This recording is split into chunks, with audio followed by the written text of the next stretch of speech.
da vitória, chamam de culto de libertação, chamam de culto de cura divina, e entre tantos outros nomes que servem simplesmente para atrair as pessoas para virem ao espaço do ajuntamento, gulosas assim por bênçãos. A bênção é o atrativo para atraí-las para aquela reunião, e não o desejo de buscar a face do Senhor, como é tão ensinado na Sagrada Escritura. Hoje nós vamos pensar oportunamente sobre a oração conforme foi ensinada pelo nosso Senhor e Salvador Jesus Cristo, a saber, o meio pelo qual nós nutrimos nossa comunhão com o Eterno, o meio pelo qual nós desfrutamos de comunhão com o Deus Eterno. Esse é o ensino do Senhor Jesus que aparece no Sermão da Montanha.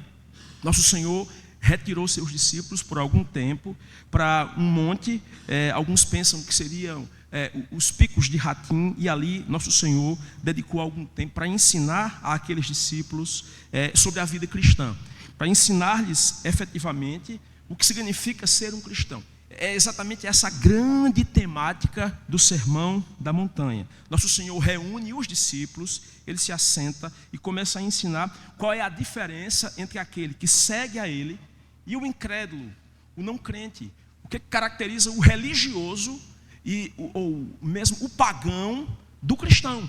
São duas classes que Jesus distingue do cristão genuíno, do discípulo dele genuinamente. Jesus, por um lado, se preocupa em dizer que o cristão não é como o gentio, como o pagão. Por outro lado, ele também se preocupa em dizer que o cristão genuíno não é como o hipócrita religioso judeu, a exemplo dos fariseus ou dos escribas que frequentavam os ajuntamentos do povo judeu, mas que não nutriam uma espiritualidade verdadeira. E de maneira que a gente percebe pela própria maneira como nosso Senhor começa o Sermão da Montanha. Ele começa apresentando as bem-aventuranças, aquelas características sutis que designam de maneira muito concreta o que é ser um discípulo, o que é ser um seguidor do Senhor Jesus. Mas, como se não bastasse isso, chega algum momento do sermão, especialmente no capítulo 6, em que nosso Senhor resolve tratar da prática da justiça, da prática da santidade, da prática da vida cristã posta, digamos assim, em exercício. E ele apresenta efetivamente 3 exercícios espirituais que os cristãos desenvolvem na sua vida, ao longo da sua caminhada, da sua peregrinação nesse mundo aqui. Nosso Senhor ensina sobre o jejum, sobre a esmola, sobre a oração.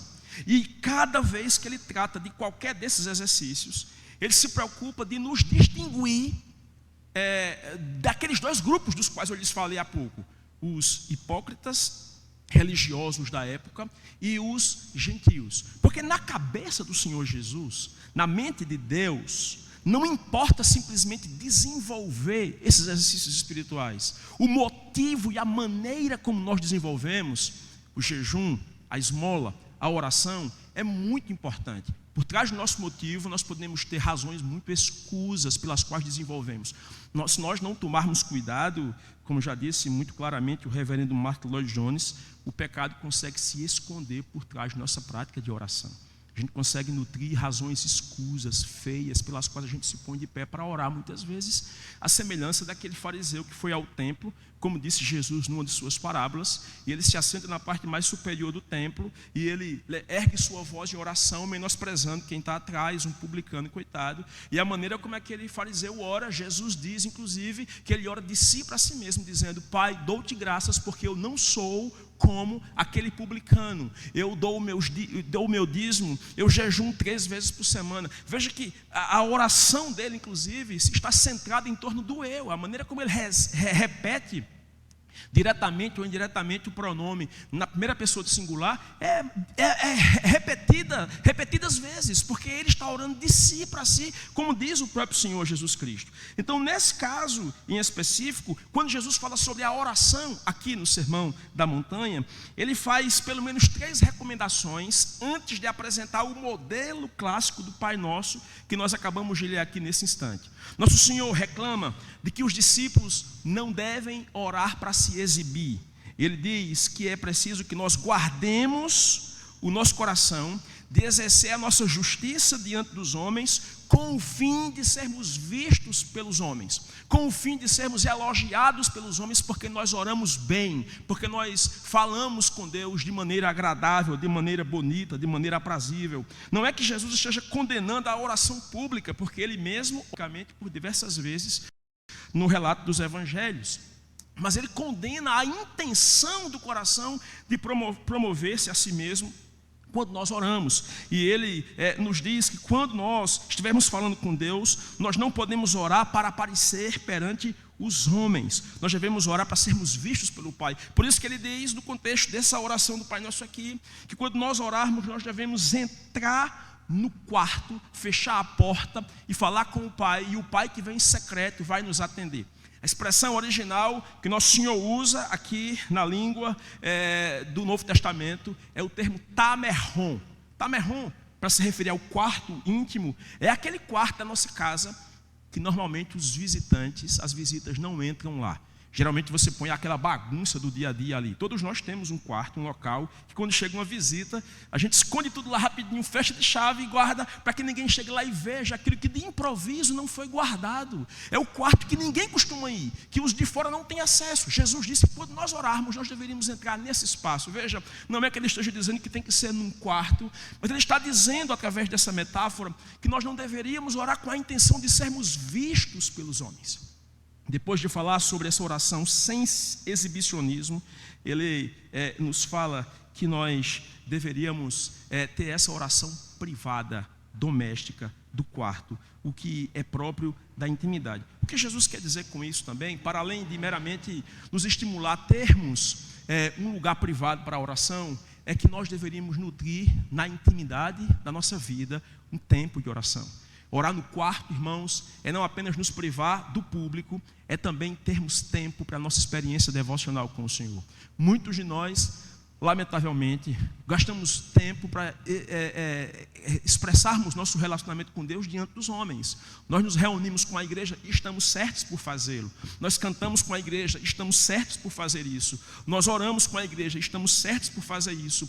Mas nós não deveríamos apenas fazer isso diante dos homens. Nós deveríamos ter um tempo na nossa individualidade, em nossa casa, em nosso lar, na nossa família, quando nós nos encontramos diante de Deus, na nossa vida privada, num ambiente doméstico da nossa intimidade, meus queridos irmãos. É muito importante pensarmos sobre isso, sob pena de nossos filhos, inclusive, que crescem pequenos, vendo-nos desenvolver um relacionamento com Deus meramente na publicidade dos holofotes, quando estamos diante dos homens, eles podem pensar que Deus, em nossa vida cristã, é algo para ser desfrutado apenas aos domingos ou quando estamos no ambiente do culto.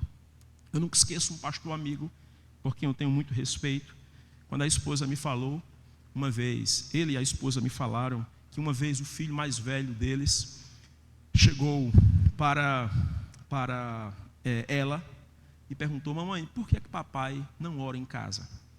Papai só ora na igreja. Todos os dias de manhã o pai saía para trabalhar cedo e ele tinha hábitos de oração muito matutinos. Ele acordava por volta das 5 da manhã, gastava um tempo em oração, saía para trabalhar, trabalhava no comércio e quando voltava já era no fim da tarde. E a mãe que ficava em casa, todas as manhãs ela gastava um tempo de oração com seus filhos. Algum tempo de manhã ela orava com eles. E quando aquele rapazinho perguntou à mãe: por que papai não ora com a gente? Por que papai não ora em casa, só ora na igreja? Ela falou para ele: não, filho, seu pai ora, só que ele acorda mais cedo e gasta algum tempo em oração diante de Deus. Ele só não pode orar quando a gente está junto aqui. E aí ela procurou o marido para dizer: meu filho, eu acho que você precisa orar algum tempo com os nossos filhos, para que eles vejam que você também nutre um relacionamento doméstico com Deus. É muito importante, nossos filhos assistem a maneira como nós levamos nossa espiritualidade, meus irmãos. Se nós não temos o hábito de termos tempo para nossa devocional em casa, com nossa família, ou mesmo sozinho, de tal maneira que eles vejam que nós levamos Deus a sério, que nós levamos nossa vida devocional a sério, certamente nosso compromisso com eles pode ser comprometido. Mas além disso, nosso Senhor condena uma outra prática equivocada no ato da oração, que é o que ele chama aqui de vãs repetições. Logo nos versos 7 e 8, nosso Senhor condena essa prática que era muito comum entre os gentios. Os gentios da época de Cristo, os pagãos, achavam que a divindade era convencida pelo muito falar. Você precisava argumentar para convencer a divindade de te conceder alguma benesse. E nosso Senhor ensina aqui que o nosso Pai Celestial não precisa disso, porque o nosso Pai Celestial sabe muito bem do que nós precisamos. E não é pelo muito falar que nós somos atendidos por Ele, pelo contrário, diz Ele aqui que quando nós falarmos com Deus, nós não precisamos nos assemelhar àqueles que julgam que a divindade pode ser manipulada pelo convencimento humano. Não, nosso Pai Celestial sabe o que nós precisamos. Portanto, não é meramente a quantidade de palavras e nem é também, muito menos, a capacidade de repetir para convencer, persistir. Não é isso que nos faz sermos aceitos diante de Deus, conforme diz Jesus. E é exatamente nesse contexto que nosso Senhor introduz a oração do Pai Nosso, como que ensinando aos seus discípulos. Lucas nos diz que os discípulos chegam para Jesus, dizendo assim: Senhor, ensina-nos a orar como os discípulos de João foram ensinados por ele. Aqui nós temos Jesus introduzindo a oração nesse espaço em que ele diz o que não fazer, para depois dizer o que deve ser feito quando a gente ora. E ele nos dá então um modelo de oração. O que nós temos aqui, sim, é um modelo, é um esquema de oração. Não é muito menos uma sequência de palavras decoradas que nós deveríamos ter, como se pelo ato de repetíssemos surtisse como um efeito mágico que fizesse com que Deus nos atendesse. Não é isso que nosso Senhor tem em mente aqui. O que Ele tem é um esquema. O que Ele nos dá aqui é um modelo. O que Ele nos dá aqui é um paradigma de oração a partir do qual nós desenvolvemos a nossa relação com Deus. Eu gostaria então que nós gastássemos o tempo que nos resta aqui pensando qual é o ensino de Jesus sobre oração nesse modelo que nós passamos a chamar de oração dominical, ou seja, a oração do Senhor. Aqui, Jesus nos ensina, meus irmãos, ao menos 3 noções importantes sobre nossa oração. E eu gostaria de pensar com os irmãos, verso após verso, o que é que ele pretende nos ensinar sobre como nós devemos falar com Deus. Em primeiro lugar, nosso Senhor ensina para nós aqui que a oração deve expressar a nossa relação com Deus. Fica claro para nós que o próprio vocativo usado pelo nosso Senhor Jesus aqui expressa muito bem isso, o tipo de relacionamento que nós passamos a ter por meio de Cristo com Deus. Ele nos ensina a invocarmos Deus com os seguintes termos: Pai Nosso. E essa noção, talvez para nós tão comum, pela maneira como nós oramos hoje em dia, pode não ser muito bem entendida, porque nós estamos muito acostumados a chamar Deus de Pai. Mas nós precisamos entender que a paternidade de Deus, na visão dos judeus, era muito diferente desse conceito que nós como cristãos passamos a adotar a partir do ensino do Senhor Jesus. Os judeus, quando invocavam a Deus, não tinham o hábito de chamar Deus de Pai. Aliás, Deus era pensado muito mais como sendo o Pai da nação de Israel como um todo. Nunca como aquele a quem nós poderíamos individualmente chamá-lo de Pai. E Jesus então chega para os discípulos e diz que eles podem chamá-lo de Pai. Isso significa dizer, meus irmãos, que através de Cristo nós nos tornamos filhos de Deus. Nós somos adotados como filhos de Deus. É exatamente esse o significado do Evangelho. Antes nós estávamos sem Deus no mundo. A expressão que o apóstolo Paulo usa na língua grega é atheoi tou kosmou, que significa literalmente, sem Deus nesse mundo. Nós éramos filhos da ira, filhos da desobediência, diz o apóstolo Paulo. Mas através de nosso Senhor e Salvador Jesus Cristo, nós somos recebidos, nós somos adotados. E João nos diz exatamente isso na sua primeira epístola: vede quão grande privilégio nos tem concedido o Pai, a saber, o de sermos filhos de Deus. E de fato nós já o somos. E quando Ele vier, e quando Ele se manifestar, nós nos manifestaremos e seremos semelhantes a Ele. Por meio de Cristo, nós somos adotados como filhos de Deus. A Escritura diz que Ele veio para o que era seu, e os seus não o receberam, mas a todos quantos o receberam, Ele deu-lhes o privilégio de serem filhos de Deus. Irmãos, é por isso que a Bíblia diz que nós recebemos uma bênção na salvação chamada de adoção. Nós somos adotados como filhos de Deus. E vejam o privilégio que nós temos. Jesus se torna o primogênito entre muitos irmãos. Ele se torna aquele que é paradigma, que é modelo para nós, o filho mais velho, e que nos recebe como herdeiros de Deus e co-herdeiros com Cristo. Nós nos tornamos filhos de Deus. É nesse sentido, irmãos, que, de certa forma, quando nós chamamos Deus de Pai, é quase certo que Ele já nos atendeu. Não é assim? Eu não sei como é com vocês. Eu tenho 3 filhas. Já houve vezes de eu estar dormindo de madrugada, sobretudo quando eram pequenininhas. Elas acordavam assustadas no quarto vizinho, gritavam: pai! Irmãos, eu acordava com o coração saindo pela boca para correr ao encontro delas. Eu não sei você como pai, se já se deparou alguma vez brigando com uma muriçoca lá no berço da sua filha, do seu filho, alguma vez? Já passou por isso? Só quando nós chamamos Deus de Pai, queridos irmãos, nós já temos a convicção que Ele nos atende. Nosso Pai tem interesse em nos atender. E Jesus disse que nós podemos chamá-lo de Pai. Por meio de Cristo nós nos tornamos filhos. E certamente, conforme a vontade de Deus, nós somos aceitos e atendidos, sem dúvida alguma. Agora deixa eu dizer uma coisa importante. Numa época ideológica em que as pessoas cada vez mais tentam combater os princípios tradicionais da fé cristã. Há uma época, nós fazemos parte de uma geração que questiona o significado do patriarcado, não é?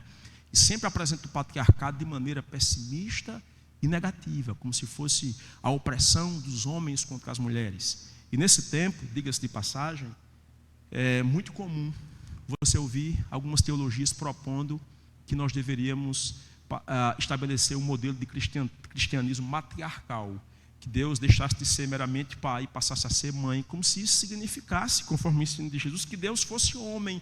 Longe de Jesus pensar isso. Mas o que Jesus está nos ensinando aqui é que Deus se torna para nós que somos pais modelo e paradigma da maneira como nós deveríamos tratar nossos filhos, sem dúvida alguma.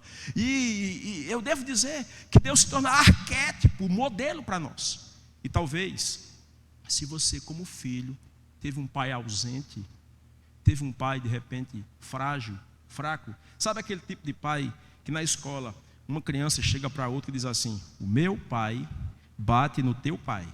Aí o outro chega e diz assim: grande coisa, minha mãe bate todo dia nele. Se você teve esse tipo de pai frágil, fraco, de repente, que não é o pai presente, que cuida, que ampara, você não deveria levar essa imagem para Deus. Pelo contrário, você deveria reconfigurar o conceito de pai a partir de Deus. Deus se torna o modelo de pai que atende, que socorre, que vem ao encontro a despeito de nossa fraqueza e de nossa indignidade. Ele é pai no sentido preciso do termo. Mas essa maneira imanente como Jesus revela a Deus, próximo de nós, como um pai que supre as necessidades, que protege, que perdoa, não deveria nunca fazer-nos pensar que Deus é alguém meramente como nós. Não, de forma nenhuma. Veja que Jesus diz aqui que nós deveríamos chamá-lo de Pai Nosso, o que significa dizer que nós estamos numa grande família. Nessa relação com Deus, nós temos irmãos. Nós invocamos a Deus junto com outros irmãos, de tal forma que nós nunca poderíamos chamar Deus de Pai se nós estivermos, digamos assim, alimentando em nosso coração indiferença e indisposição com nossos irmãos, porque eles são nossos irmãos, eles também são filhos de Deus. Imagina qual não é a situação quando você chega diante de Deus chamando Ele de Pai, ao passo que você odeia, repudia, está separado de alguém e não quer nenhuma comunhão com essa pessoa, você não quer mais nenhum vínculo com ela. Irmãos, Deus certamente diria para você assim: vá, volte, reconcilie-se com o seu irmão.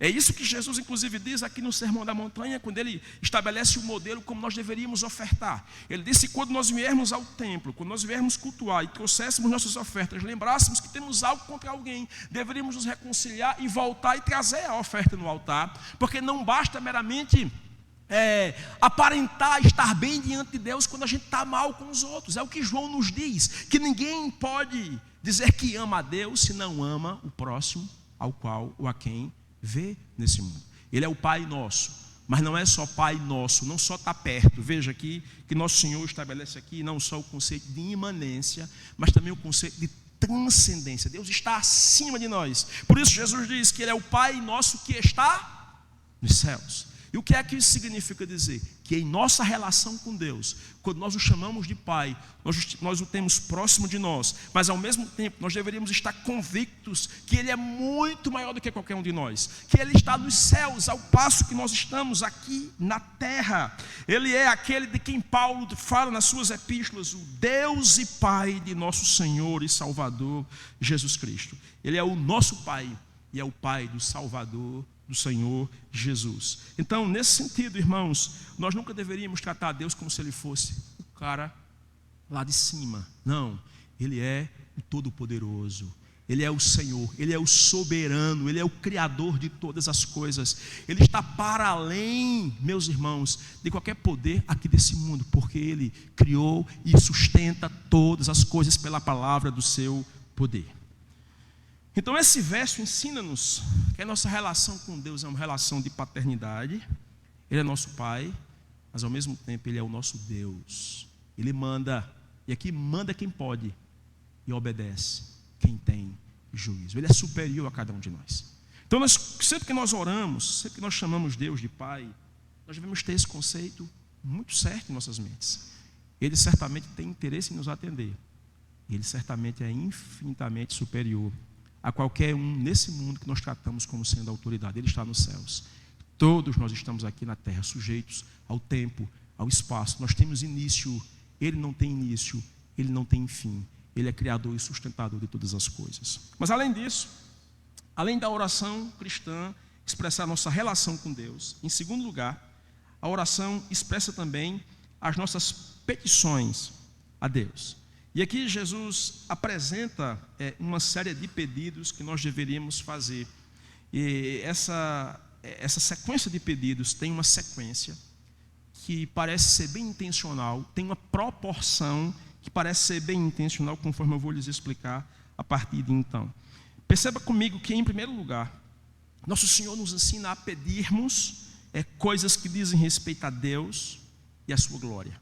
Veja comigo os pedidos que aparecem na ordem como Ele apresenta. Em primeiro lugar, Ele nos diz, no verso 9, que nós deveríamos orar dizendo: santificado seja o teu nome. Aqui nosso Senhor nos ensina a suplicarmos que o nome de Deus seja santificado.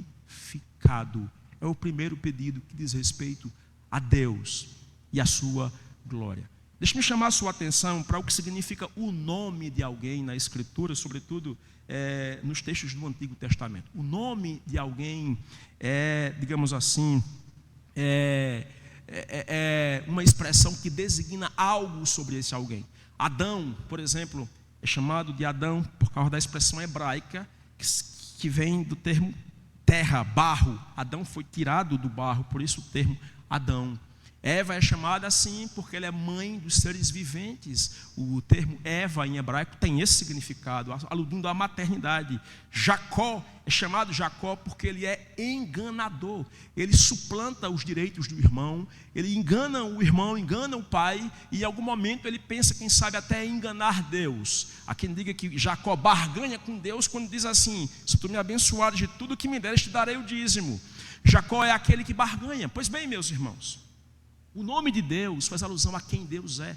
É por essa razão que Deus não tem um único nome, porque um único nome não poderia designar Deus, mas Ele aparece com muitos nomes na Escritura. Adonai, Senhor, suzerano, soberano. El, Deus. Elohim, Deus Altíssimo. El Shaddai, Deus Todo-Poderoso. E tantos outros, mas de todos os nomes que aparecem na Escritura Sagrada, um deles se destaca pela maneira como Deus revela, especialmente a Moisés, por ocasião do tempo em que Deus chama Moisés para tirar o povo de Israel do cativeiro egípcio. Deus revela-se por um nome cuja pronúncia se perdeu na história. O nome que é composto por 4 consoantes hebraicas, que transliteradas seriam então YHWH. Alguns pronunciam esse nome como Yahvé, Jeová, Javé, Iá, Iau. São tentativas de pronunciar o nome cuja pronúncia se perdeu na história, na época em que os judeus entenderam o terceiro mandamento, que dizia assim: não tomarás o nome do Senhor teu Deus em vão, porque o Senhor não terá por inocente aquele que toma o seu nome em vão.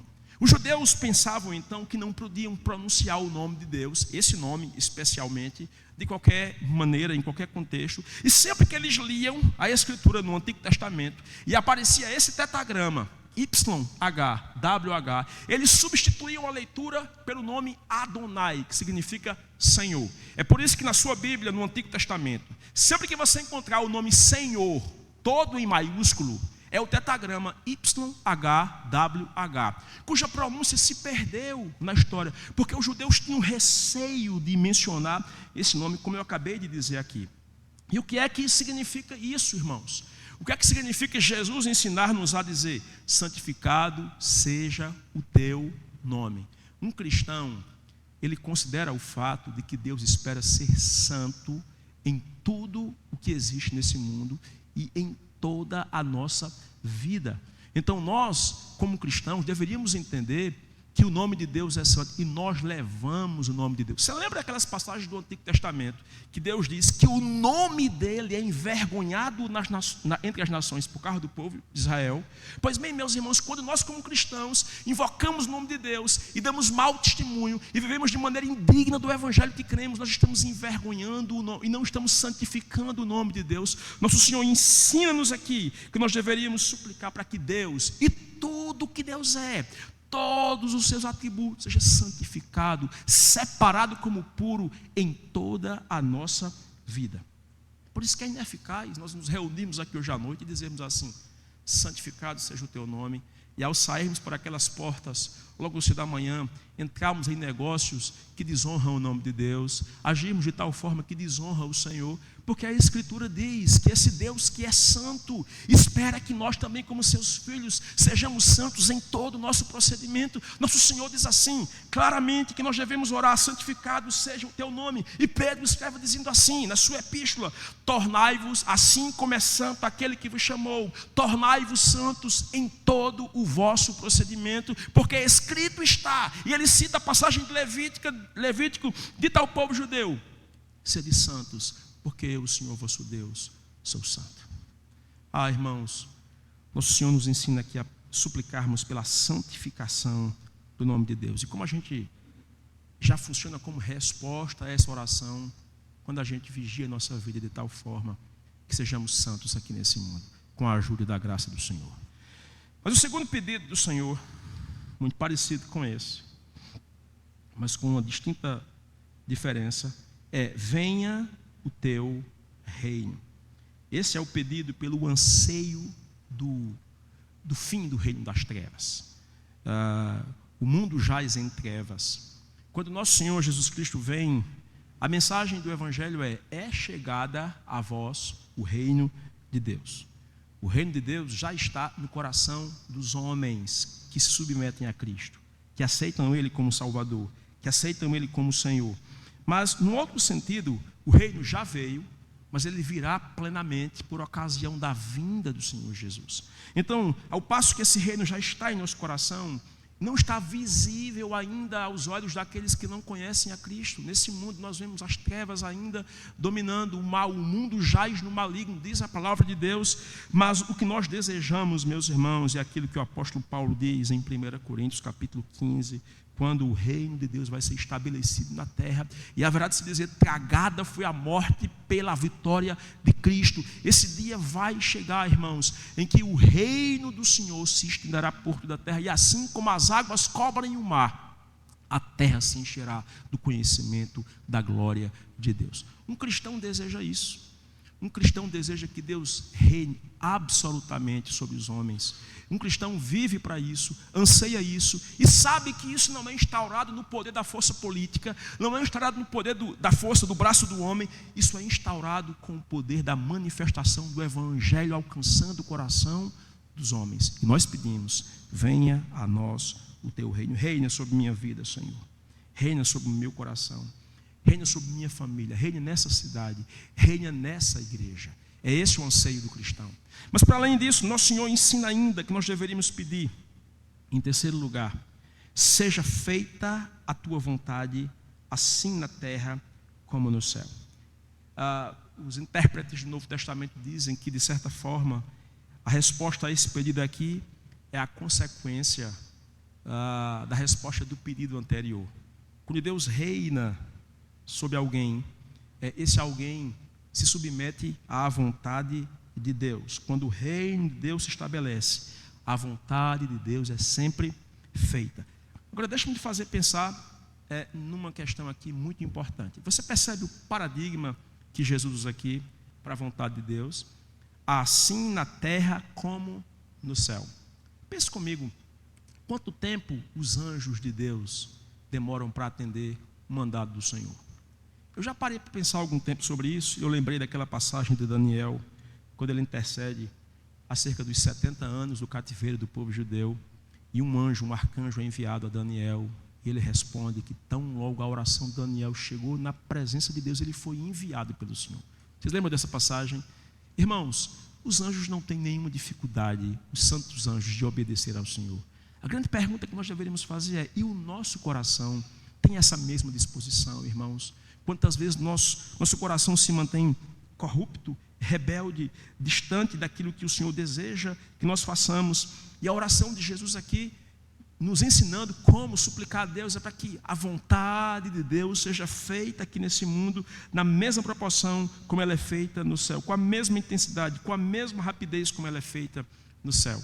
Nós devemos orar, devemos suplicar ao Senhor que faça isso, que nosso coração seja sensível a atender a Deus, tal como acontece entre os anjos de Deus no céu. Perceba comigo que esses primeiros pedidos aqui, todos eles têm a ver com Deus. Seja santificado seja o teu nome, venha o teu reino, seja feita a tua vontade. Agora veja comigo que a partir de então Jesus vai nos ensinar a fazer pedidos que dizem respeito à nossa necessidade. E aqui nós temos uma segunda série de pedidos que dizem respeito a nós e às nossas necessidades aqui nesse mundo. O primeiro pedido que ele nos ensina a fazer está no versículo 11, quando ele diz assim: o pão nosso de cada dia dá-nos hoje. Pão aqui é símbolo daquilo que é básico, símbolo daquilo que é essencial. De certa forma, a vida biológica aqui nesse mundo é a base sobre a qual todo o restante se sustenta, né? Se você não está de pé, você não consegue sequer orar. Então, talvez seja essa a razão pela qual o nosso Senhor coloca essa oração aqui em primeiro lugar, no que diz respeito à sequência de pedidos que tem a ver conosco aqui. Jesus ensina-nos a pedir o pão porque ele é símbolo do sustento aqui nesse mundo. Então, não é apenas a questão alimentar que está em jogo aqui, são todas as nossas necessidades físicas aqui nesse mundo. Tudo o que a gente precisa para viver aqui nesse mundo é representado como sendo o pão. Imaginemos, inclusive, numa cultura em que não há o cultivo de trigo, por exemplo. Há tribos africanas que não consomem pão com trigo, eles consomem mandioca. A mandioca de cada dia nos dá hoje tudo aquilo que diz respeito ao que a gente precisa aqui nesse mundo. Meus irmãos, certamente Deus tem interesse em atender às nossas necessidades. O salmista, quando escreve o Salmo 23, diz que o Senhor é seu pastor e ele não lhe faltará, o nada não lhe faltará, porque o Senhor é aquele que supre as necessidades do seu povo. Ele é aquele que atende às nossas súplicas e atende aquilo que nós necessitamos.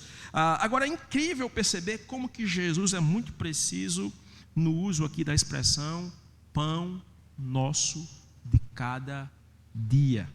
A expressão cada dia aqui aparece somente nessa oração aqui, em todo o Novo Testamento, e faz alusão ao pão diário, ao pão necessário, ao pão de todos os dias que nós comemos. O que ele quer dizer aqui é que Deus tem interesse em nos dar diariamente o que nós precisamos. Isso significa dizer que Deus nunca vai nos dar tudo, e talvez deliberadamente Ele não faz, para que nós saibamos que nós necessitamos, nós dependemos dele. Ele não prometeu nos dar tudo, não prometeu fazer todos nós ricos. Não há essa promessa em nenhuma passagem do Novo Testamento. Não há essa declaração em nenhuma passagem da Bíblia acerca do povo de Deus. Mas há uma promessa e há um ensino claro do Senhor Jesus de que Deus tem interesse em que nós supliquemos por nossas necessidades, porque certamente Ele tem interesse em atendê-las segundo a sua bondosa vontade. Por isso nós dependemos inteiramente de Deus, até mesmo, irmãos, para o pão diário.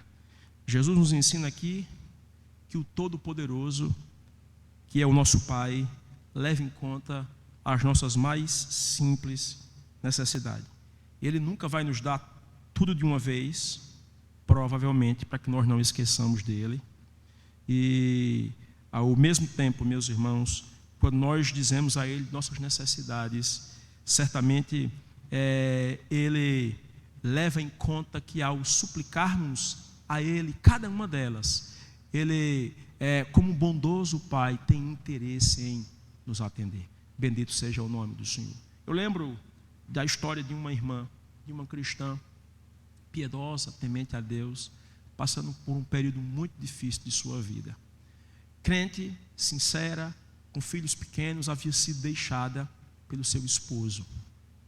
E certo dia ela estava em casa, ela chorava profusamente enquanto orava, porque ela não tinha o que oferecer de sustento aos seus filhos. E ela reuniu as crianças e começou a orar, pedindo a Deus que mandasse pão. Naquele dia passava pela calçada da casa daquela irmã alguns homens que não criam no Senhor, que eram ateus declarados. E eles ouviram aquela irmã orar. E como que querendo zombar da irmã, eles foram até a padaria que ficava próximo. Compraram o pão, jogaram por cima do muro da casa. E quando o pão caiu, as crianças começaram a gritar: mamãe, Deus mandou pão, Deus... E eles por fora riam e zombavam daquela irmã, ao passo que as crianças estavam gratas, e a própria mulher ficou grata porque Deus havia mandado pão. Quando Deus quer, irmãos, Deus usa até o ateu para suprir a necessidade do seu povo. Deus supre, Ele prometeu suprir. O apóstolo Paulo, acerca disso, diz a uma igreja generosa, a igreja de Filipos, quando a igreja encaminhou uma generosa oferta pelas mãos de Epafrodito, Paulo disse: o meu Deus, segundo as suas riquezas em glória, haverá de suprir cada uma das vossas necessidades em Cristo Jesus, nosso Senhor. Irmãos, nós precisamos crer que nosso Deus tem interesse em atender às nossas necessidades. Agora veja, há um outro pedido aqui ainda que é do nosso interesse. E esse pedido aparece no versículo 12 aqui ainda. Ele diz assim: e perdoa-nos as nossas dívidas ou as nossas ofensas, assim como nós temos perdoado aos nossos devedores. Veja, o que é que nosso Senhor Jesus quer nos ensinar com isso aqui? Você há de convir comigo que Jesus não precisava fazer esse pedido, porque nosso Senhor é o único entre nós, homens, que nunca cometeu nenhum pecado, nunca se achou dolo em sua boca, Ele nunca desonrou a Deus, Ele nunca cometeu nenhuma ofensa, de maneira que Ele nunca precisou orar: perdoa as nossas ofensas. Mas por que que Jesus incluiu nessa agenda de oração aqui essa demanda para nós que somos já cristãos? Jesus entende, irmãos, que nós ainda pecamos, que nós ainda somos pecadores, e que nós pecamos por palavras, por ações, por pensamentos e até mesmo por omissão. Nós deixamos de fazer o bem, e a Bíblia diz que aquele que não faz o bem comete pecado. Essa, inclusive, é a grande razão da condenação daqueles homens na parábola que Jesus conta da separação dos bodes e das ovelhas. Ele diz: apartai-vos de mim, malditos, para o lago de fogo eterno, preparado para o diabo e seus anjos. Por quê? Porque tive fome e não me destes de comer, tive sede e não me destes de beber, estive preso e não me fostes visitar. Veja qual foi o grande pecado daqueles homens: foi não fazer alguma coisa. Entende? Então nós conseguimos pecar até mesmo, irmãos, por não fazer o que é certo. E mesmo como cristãos, nós continuamos ainda a pecar. Por isso que João nos diz na sua epístola que aquele que diz que não peca é mentiroso e faz de Deus mentiroso. O apóstolo Paulo disse de si mesmo assim: Cristo morreu pelos pecadores, dos quais eu sou o principal. Há uma crença equivocada, muito presente no nosso tempo, muito divulgada aqui em Campina Grande por um curso muito conhecido de vocês, que diz que, uma vez justificados, nós não somos mais pecadores. Já ouviu isso de alguém, né? O cristão não é mais pecador. Essa não é uma verdade, irmãos. Nós ainda somos pecadores, justificados. Acerca de nós, Deus imputou em nossa conta a justiça de Cristo. Quando Deus nos vê protegidos por toda a justiça de nosso Senhor e Salvador Jesus Cristo. Mas na prática, na nossa vida, nós somos pecadores porque nós pecamos. Pecamos, como eu disse, das mais diversas maneiras. Mas isso não significa dizer que nós estamos definitivamente perdidos, não. Porque por intermédio de Cristo há perdão para nós. E por isso nosso Salvador nos ensina aqui, ó cristão, que nós podemos invocar ao Pai por perdão. Porque a disposição de Deus em nos oferecer perdão através de Jesus. Essa é a oração dos filhos. Só pode dizer isso aqui, irmãos, quem já começou dizendo o quê? Pai nosso. Quem chama Deus de Pai e sabe que por meio de Cristo foi atraído e foi adotado pela obra de Cristo, pode tranquilamente chegar diante do Pai e confessar suas fraquezas, confessar os seus pecados. E ele diz aqui que nossos pecados são como dívidas, são como ofensas contra Deus. Agora chamo sua atenção para um detalhe desse pedido, porque se você prestar atenção, esse é o único pedido que nosso Senhor julgou necessário explicar na oração. Você prestou atenção nisso? Inclusive vocês pararam a leitura da oração no verso 13. E eu pedi para que vocês continuassem a leitura no verso 14 em diante. Que é quando Jesus dá uma razão para esse pedido aqui. Jesus diz que nós deveríamos pedir a Deus perdão por nossos pecados, assim como nós perdoamos aos nossos devedores. Não é que Jesus está dizendo que a condição para que Deus nos perdoe é que nós perdoemos aos outros, como que nós fizéssemos por merecer o perdão. Não, não é isso que Jesus quer ensinar. O que Jesus está aqui dizendo, meus irmãos, é que se nós não perdoamos a quem nos ofende, se nós não estamos dispostos a perdoar a quem nos ofende, seria profundamente incoerente pedir perdão a Deus. Porque é como se nós nos julgássemos superiores a Deus. É como se a ofensa que os outros cometeram contra nós fossem maiores, fosse maior do que a ofensa que nós cometemos contra Deus. Só que nós deveríamos ponderar, o Deus perante quem nós nos comparecemos é aquele que está nos céus, é o Criador de tudo, é aquele contra quem qualquer ofensa e pecado é profundamente absurda. E esse Deus está pronto a nos perdoar, como que nós, que somos todos da terra, que somos todos humanos, pecadores, sujeitos a cair, como que nós não podemos perdoar quem ofendeu a nós, a quem nos ofendeu, e ainda assim ousamos chegar diante de Deus como se esperássemos que Ele devesse nos perdoar quando nós não estamos dispostos a perdoar quem nos ofende. A incoerência nisso, e é disso que João nos diz na sua epístola, do absurdo que é julgar que eu posso amar a Deus e não amar o próximo, a quem eu vejo. Nós só podemos tranquilamente chegar diante de Deus e pedir perdão a Ele por nossos pecados, se nossa consciência também estiver ciente de que nós estamos dispostos a perdoar quem nos ofende, irmãos. Nosso Senhor contou uma parábola sobre isso. Vocês conhecem a parábola do credor incompassível? Sim, aquele homem que devia muito a um grande e poderoso rei.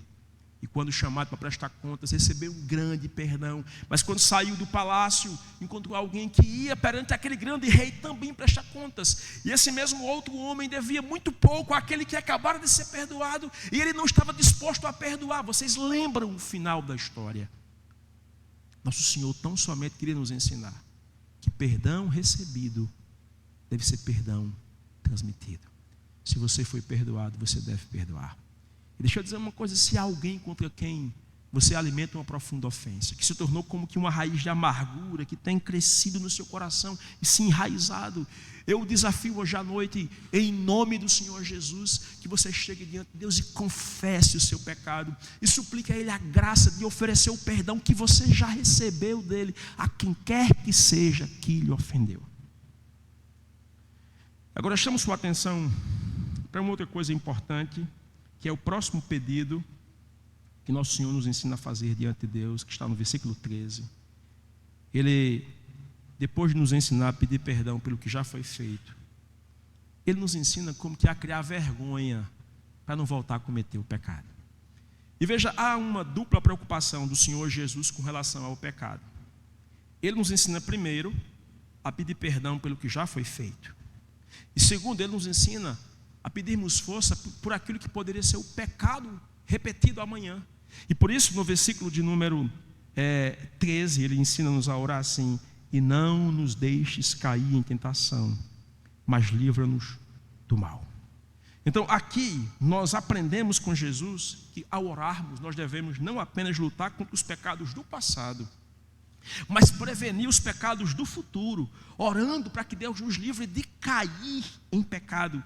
Como nós infelizmente não aprendemos isso na prática, irmãos. Nós tratamos o pecado apenas como um fato, mas nosso Senhor ensinou-nos a cuidar dele ainda quando uma possibilidade, ainda quando uma tentação. Foi esse o grande equívoco daqueles discípulos, quando por ocasião do Getsêmani dormiam tranquilos, quando nosso Senhor havia advertido a cada um deles que eles deveriam vigiar, porque a carne é fraca, o espírito está pronto, mas a carne é fraca. Nós somos vulneráveis ao pecado, vulneráveis à rebeldia, de tal maneira que a melhor atitude prudente que tomamos é quando nós não apenas oramos para resolver o que já fizemos, mas prevenimos, vigiando nosso coração em oração diante de Deus.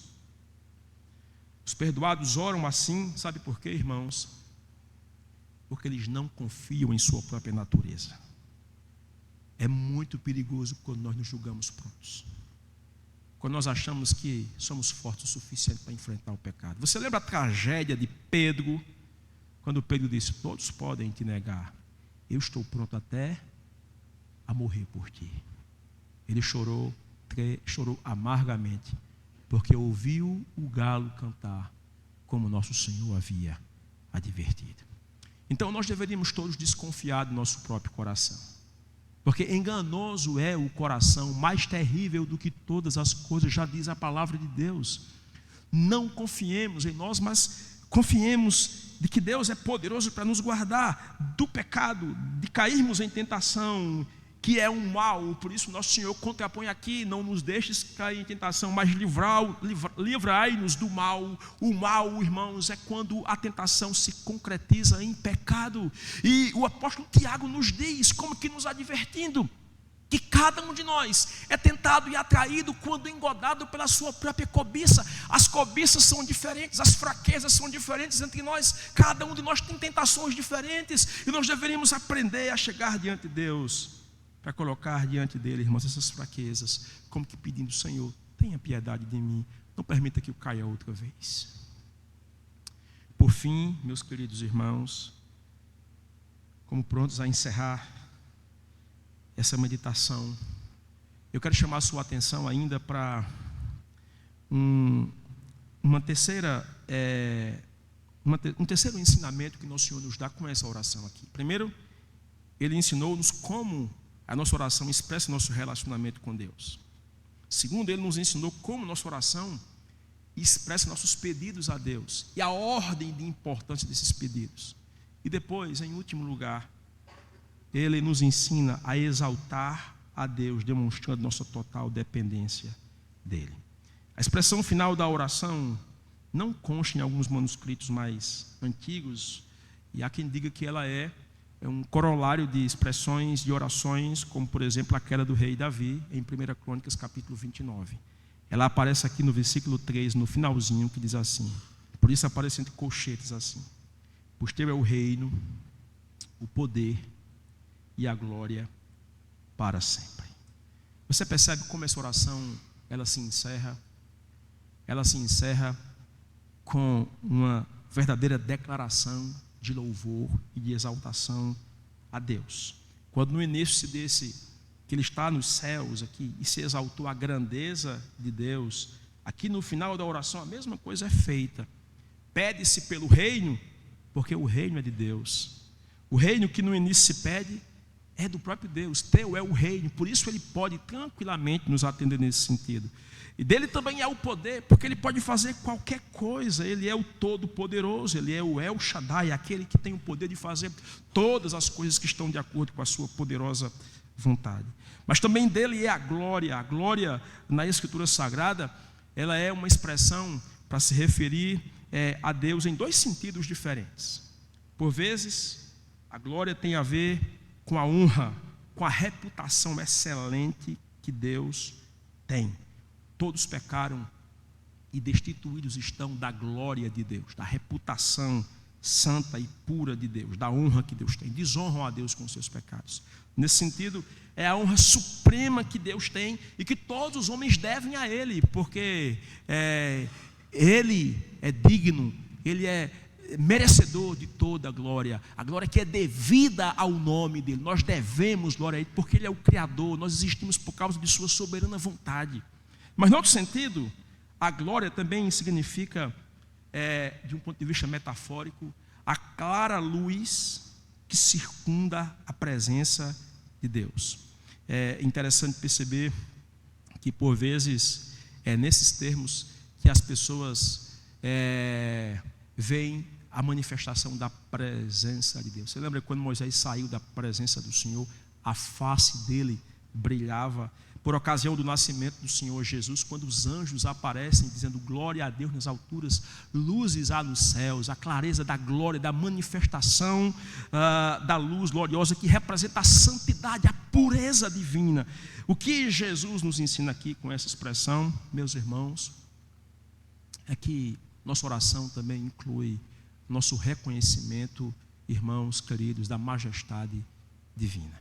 E quando nós oramos, quando nós orarmos, nós deveríamos claramente demonstrar o nosso reconhecimento de que o nosso Deus é profundamente digno de toda exaltação, de todo louvor e de toda glória. Por isso, nós somos convictos de que ao suplicarmos alguma coisa a Ele, Ele certamente nos atende.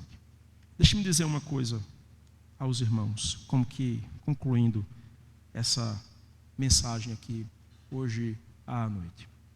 Jesus não nos deu aqui uma oração para a gente decorar meramente e repeti-la insistentemente, como se a mera menção dela pudesse implicar em resultados. Mas Ele nos deu aqui parâmetros sobre como nós devemos orar, pedidos que nós deveríamos enfocar. Ele nos ensinou aqui como que nós chegamos diante de Deus. E eu queria chamar sua atenção para o fato de quem é que está nos ensinando a orar. Jesus é o maior exemplo de oração, de homem de oração que nós encontramos na Bíblia Sagrada.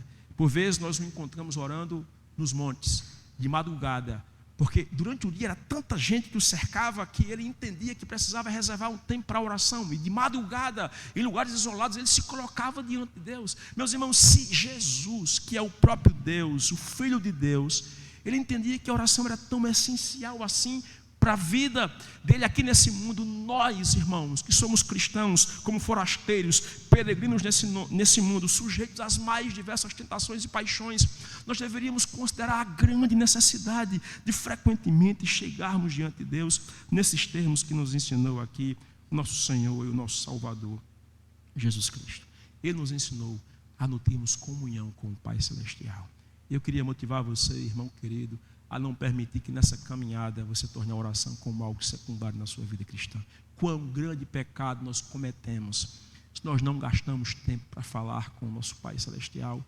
Irmãos, como difícil será a nossa vida aqui nesse mundo, como forasteiros, como peregrinos, se nós não estivermos diante de Deus, irmãos queridos.